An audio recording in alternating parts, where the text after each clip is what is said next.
Okay, so now it's recording. If you're gonna get a notification of some sort, just click that it's okay. Yeah. And so welcome everyone. Thank you for registering to this virtual Q&A session for the 2023 Farmer Fellowship Training Program with La Semilla Food Center. I am Julieta Saucedo. I'm going to go over most of the information of the fellowship, but we also have another two amazing humans with us. So I'm Julieta Saucedo. My pronouns are she, her, and my role is Farm Education Coordinator in La Semilla Community Farm Program. And we also have with us Raymond Flores and Josh Jasso. I'll let them share with you their name, their pronouns, and their role right now with the organization. If you guys could please. Raymond, you want to go first? Yeah, my name is Raymond, he, him pronouns, and I'm a farmer intern and a previous fellowship member from the 2022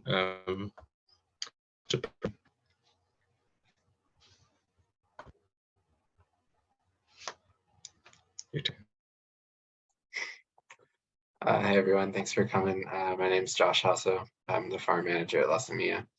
I guess I've been growing food for about 10 years now and have been teaching people how to grow food for about 7.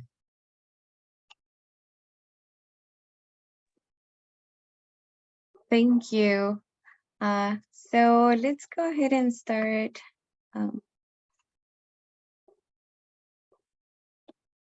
With this. So the agenda for today, we are going to go over some of the background of La Semilla Food Center and how the fellowship came to be. And then about the description of the 2023 Farmer Fellowship Training Program. And then Raymond is going to share a little bit about his experience as a past participant in the program and now intern at the community farm. And then we're going to go ahead and whatever other questions that you have, we can answer. And then we're going to share the contact information. At the end, I'm going to also share my email in case you might have any further questions to follow up with this. But yeah, but that's how we are going to conclude. We hope to clarify all burning questions that you may bring with you right now with the presentation, but if not, please share them on the chat or at the end so we are able to answer those questions. So a little bit about La Semilla Food Center. So La Semilla Food Center and the work we do. So we are located here in the Paso del Norte region, here where you see the start in Anthony, New Mexico.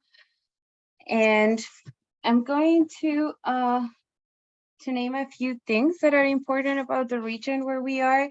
If you see me like I'm reading, it's because I'm reading, because it's a long paragraph. So La Semilla is located in what some of us currently know as the Paso del Norte region, and the region includes the furthest west point of Texas, wedged between Mexico, New Mexico, and New Mexico. Current geopolitical boundaries aside, this is Pyroland. This is Tampachoa Manso-land. This is the land of Isleta del Sur Pueblo. These soils have been and continue to be tended by native people. And the story of this land is layered and complex, and it is tied to our own, and we are still writing it by living it. We have opportunities to move forward together in ways that bring tangible joy and abundance and tangible repair from past harms to all members of this ecosystem, human and non-human, especially those historically devalued, purposefully excluded from opportunities. And here I'm also partly quoting Ruby Orozco, who is the director of our storytelling department. Some more about what we are doing at La Semilla is we've been here for over 10 years, over a decade, and we are tending on donated farmland. We are working on donated farmland and rehabilitating the soil of a 12-acre farm for more than 10 years now. And the farm is the heart of the organization for many programs. But as we are trying to cultivate a fair and sustainable food system, we know that work is required at multiple levels, right? And therefore, we have quite a few programs that cover different parts of those levels. We have our community education program, the Farm Fresh program, policy and community development program, community farm, edible education, and we also have the storytelling department, which is not here. But these different programs do play different roles. So at the community farm, we tend the soil, we grow the food, and it is an educational farm. So we also co-create and share knowledge with the community. And then community education works more on the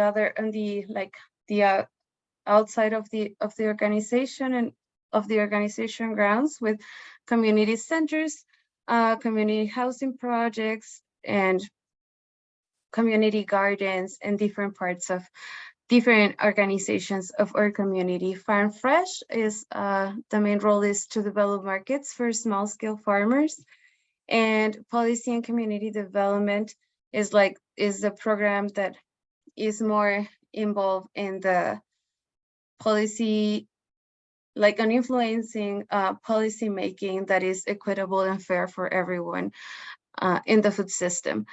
And then we have edible education that works mostly with the school districts, the teachers, and the K-12 students. And each of these programs has other like sub-programs that are like the fellowship with the community farm. So this farmer fellowship is is part of the community farm program. And since it's the community farm that is hosting this program, I want to share with you a little bit about the practices that we have, or farm practices. So La Semilla staff and community members have been tending this land and being in turn tended by this land for more than 10 years. The farm team uses practices, principles of agroecology to produce abundant harvest that are distributed across the region. And how these farming practices led us to figure out or how this fellowship came to be, right? So the executive director at La Semilla Food Center, when she started the farm, or when the farm started, she had to go out of state to have training on agroecological practices. And she went to Santa Cruz, California, to a program that you actually have to pay. They offer scholarship, but they don't really pay you. I mean, you get the knowledge and everything. And in conversations in later years, some of the farmers, or one farmer in particular, who is also a farmer mentor, reached out to her about asking about any mentoring programs or any training programs in the region for this. So that sort of inspired the shaping of this fellowship and the structure of it, because we are desert farmers, and who will know better than desert farmers how to cultivate and tend for the land in the desert, right? So that's how it came to be. And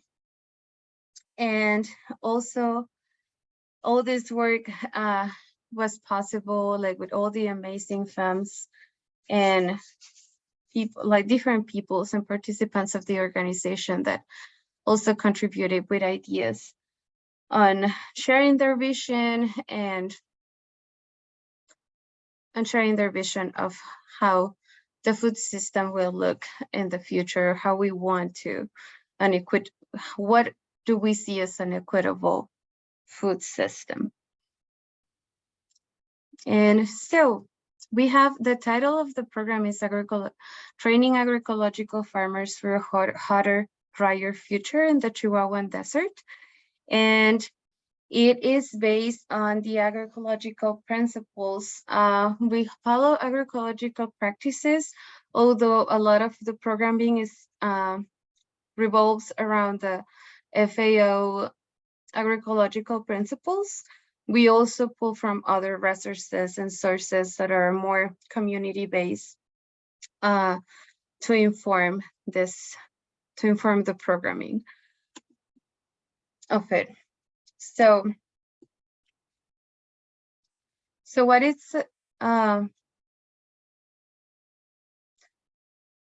the focus on the program?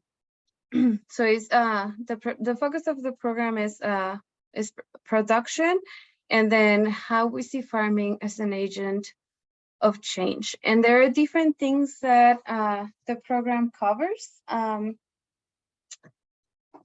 So these different things that it covers is soil health, water saving and irrigation, crop rotation, food safety, farm planning, and the impact that your practice as farmer has on the collective, like on collective healing, and how you can practice community care through farming. So that's basically the focus of the program.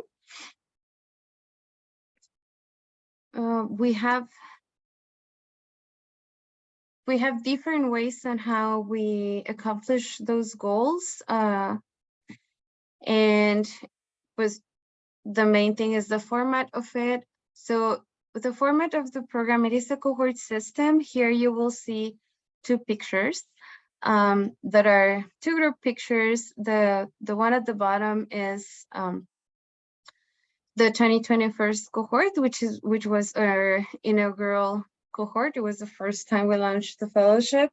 And then the one on the top is the 2022 cohort, where Raymond was part of.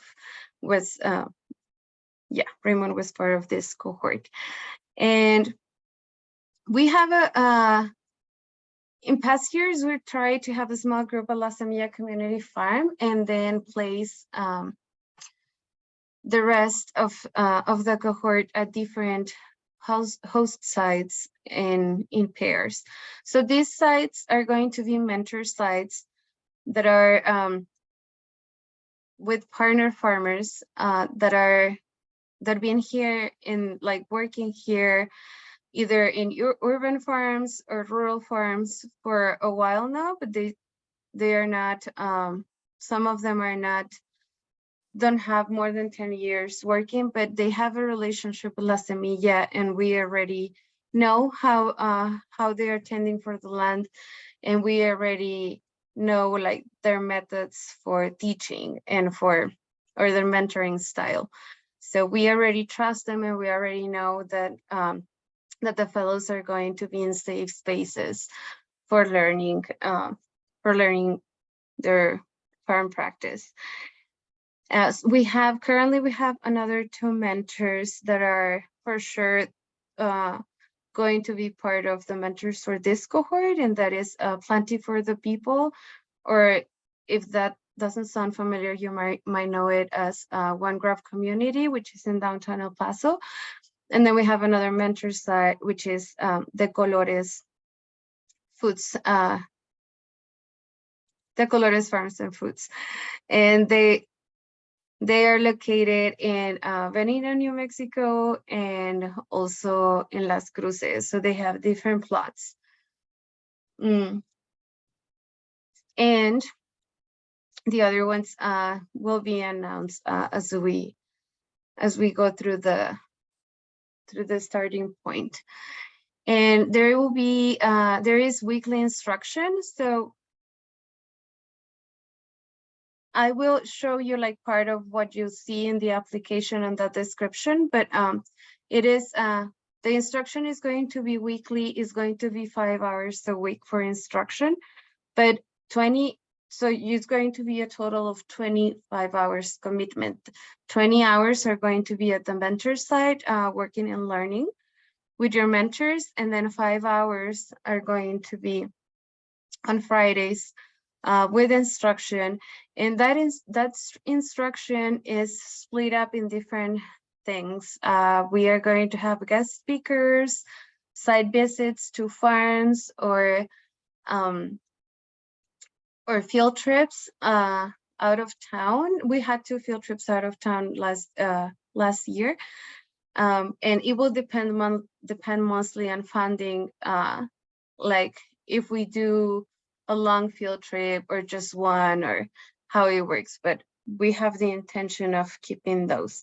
And there's also hands-on learning, which is workshops. And also fellows are going to be working on an independent learning project. That independent learning project is recommended to be production related, either about a crop that really interests you, pest control management that you're really into, some soil amendments, soil conservation, water efficiency, etc. Whatever topic you want to explore more on. And we are going to do our best to provide you with the resources for it. So now, with all that said, we have Raymond here.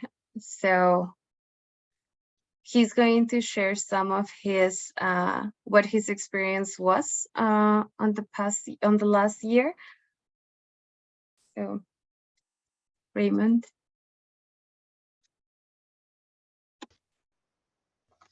Okay, so last year we started in April. I understand the fellowship's going to be a little different, but we started in April and we ended late October.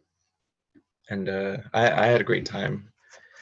And not only did I learn, you know, I like working outside, so be prepared for that if you're interested. Obviously, it's on a farm, so you're gonna have to keep hydrated, and you gotta eat as well, because if you're not eating, you're gonna likely pass out. So it's rough, but if you're up for it, it's really fun.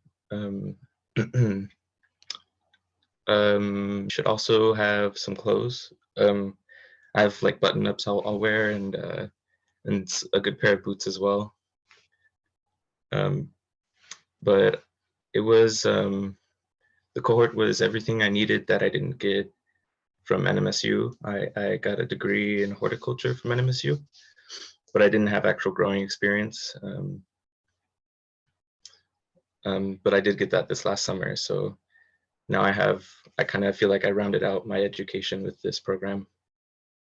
And not only do you learn how to grow, you learn about like equitable food systems. It was really eye-opening for me because I was just a consumer before the program, and now I'm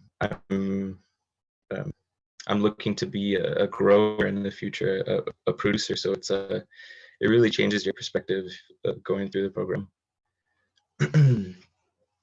Not only did I learn a lot, I'm part of this amazing organization now that I can I can show off to my friends if at parties or whatever. And then it's really fun to work with like a bunch of different people. We have 3 coworkers, including Josh daily, and so we have fun out there. For instance, today we weeded in the hoop house, and then we weeded in our Swiss chard. And even though that sounds kind of monotonous, we did a harvest as well. Well, one of us did a harvest, and we irrigated our field. And that took up our from 8 a.m. to 1, 6 hours. But yeah, so not only do you learn how to grow, you learn about crop planning, soil generation, food sovereignty. You'll learn about the insects out there, integrated pest management, as well as just learning how to use tools. And yeah, that's all I've got so far. Thank you so much, Raymond. And also, sorry?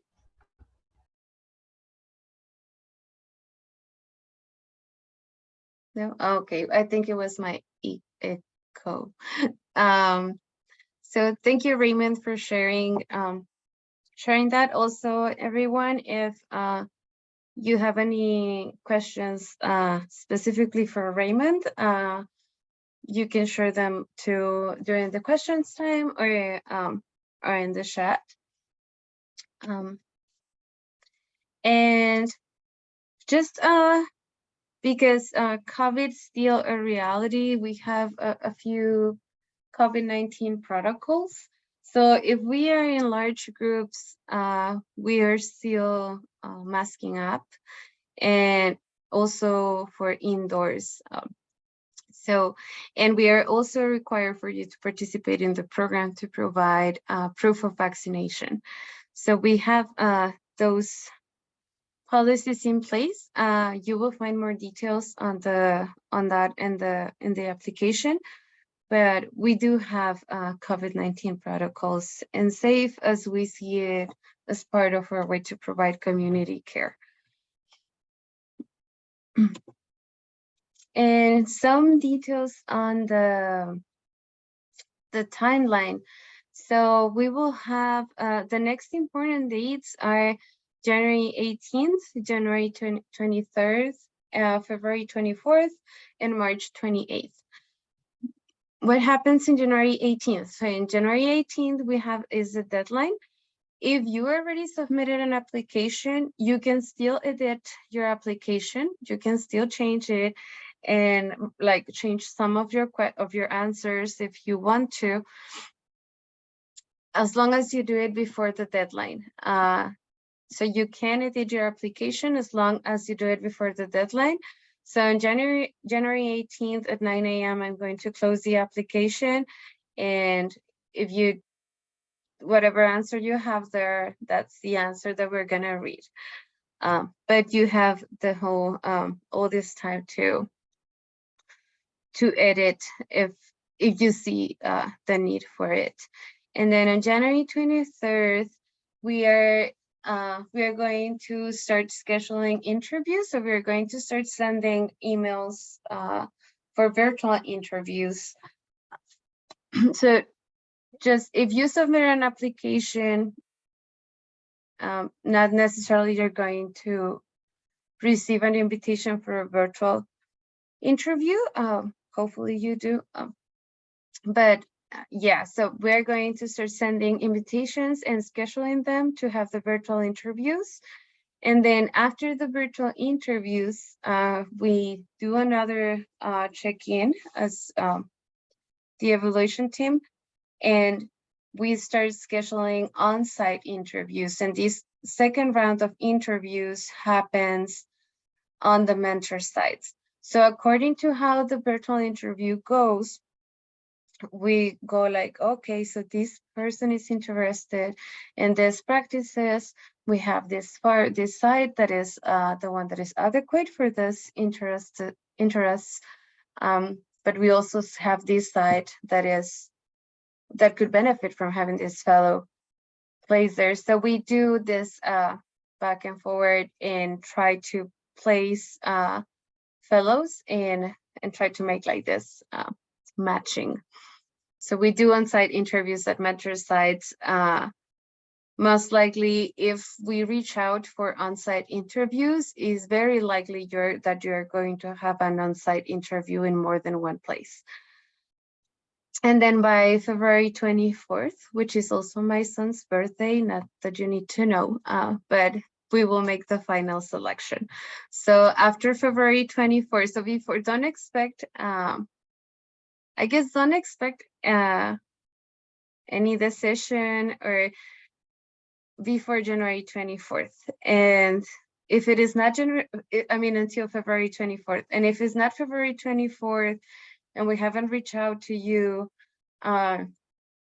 there's still hope. Don't lose it. And then the program will start on March 28th. Did it say it? I'm sorry. Ignore that 11th right there. I'm very sorry. That's a typo. It's March 28th of 2023. I'm sorry. And here is a little screenshot of it's actually very big. A screenshot of the program description that you will find in the application. I just want to go over the bold parts one more time in case you missed it.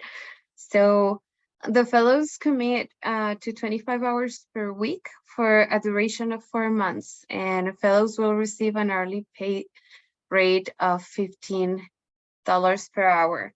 So this is a paid fellowship. So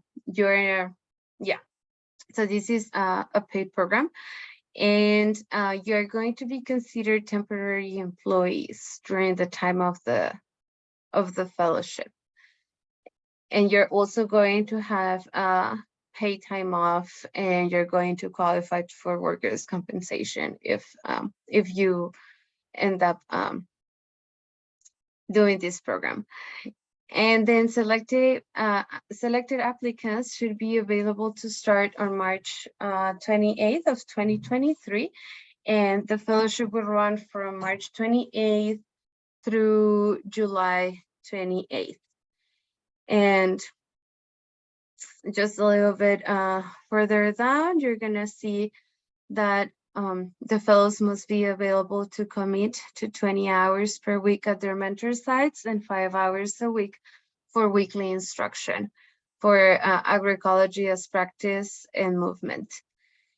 And this, as I mentioned before, these sessions might be at La Semilla Community Farm sometimes, and other times we're going to meet at the sites wherever the workshop is gonna happen, or if we do a site visit for some knowledge exchange, or to see a cool farm, that is going to happen during those 5 hours per week.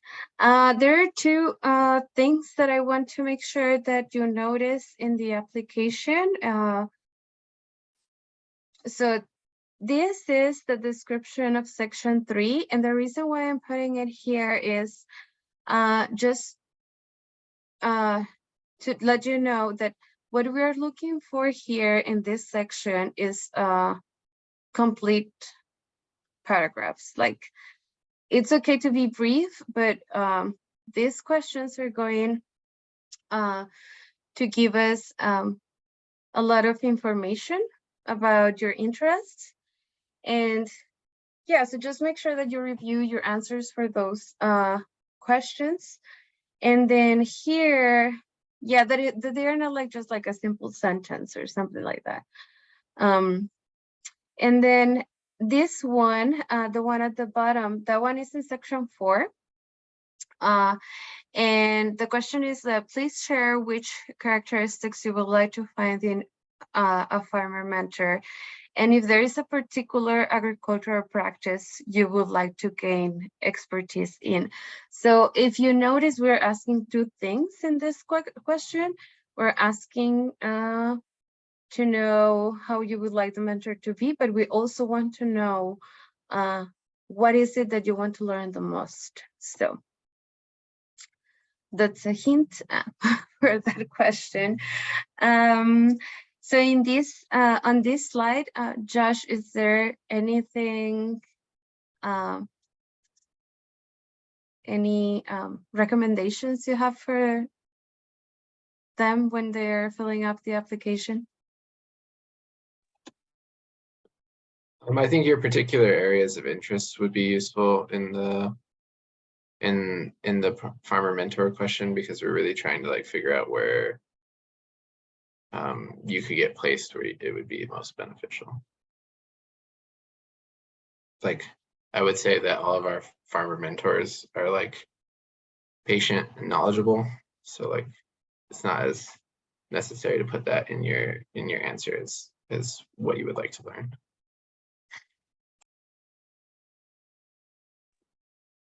Thank you, Josh. Yeah, so we finally came to the part of the questions. I'm going to open the chat box here. And yeah, if you, at this point, if you have any questions, please feel free to unmute yourself, or you can also, of course, type them in the chat. I see that Josh have answered a few of them. So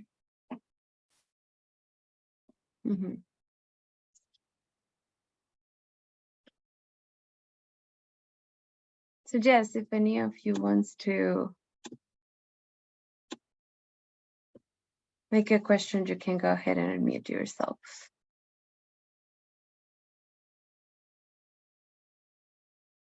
I think I got all my questions answered in the presentation and in the chat.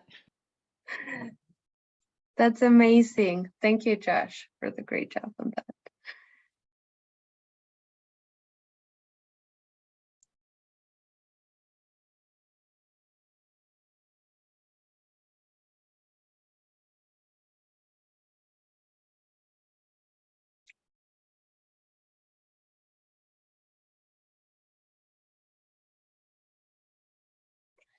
So I see, I'm going to type my email in the chat. I think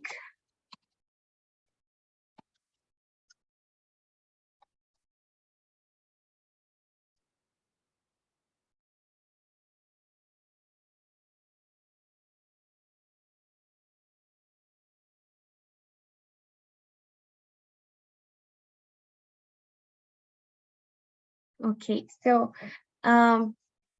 if no one else has any questions that need to be recorded, I'm going to pause the recording. Let me